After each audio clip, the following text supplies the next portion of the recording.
Bloomberg Audio Studios. Podcasts, radio, news.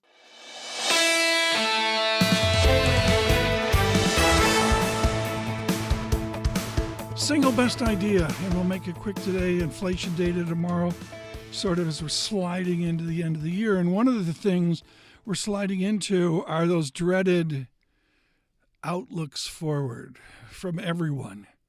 I was in an Uber today. The Bentley was down, and I was in the Uber, and the guy handed me his 12-page outlook for 2025.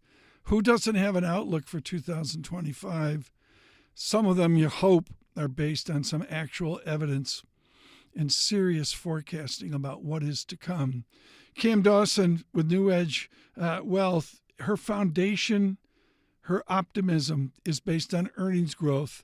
It's a shocking double-digit number. Here's Cam Dawson. What's interesting is that in consensus, that earnings growth is expected to continue into 2026 at 12% growth. Says who? Says consensus, but the good thing to remember is that consensus is not necessarily a crystal ball and doesn't mean it's going to come true. There's no better example of this than consensus estimates for small caps. They've been cut by 30% this year over the course of the year as small cap earnings continue to disappoint. And so when we look into next year, small cap earnings are expected to grow 44% next year. The highest bar you can find in this market, but we don't know if that necessarily deserves the benefit of the doubt because of this revision cycle lower that has persisted. Shows us some of the variability out there. Cam Dawson there with some stunning variance for small caps, but also for large caps as well.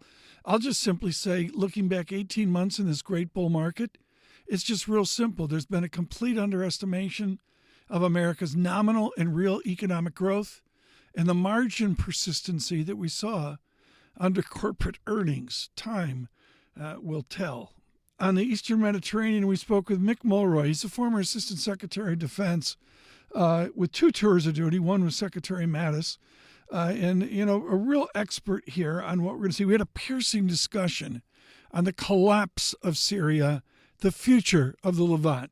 Mick Mulroy, the Lobel Institute. So it certainly was an inflection point when it comes to the U.S.'s view of that part of the world, of course. Hundreds of individuals, U.S. Marines primarily, were killed. The embassy was attacked. Many were killed there. And that, of course, was done by Hezbollah, who up until the time of 9/11 was the terrorist organization most responsible for killing Americans because of primarily the event you just referenced. But that was an inflection point of how we view ourselves in the Middle East, how we view ourselves as mediators in all the conflicts that happen there, and as we're viewed by the people that are there.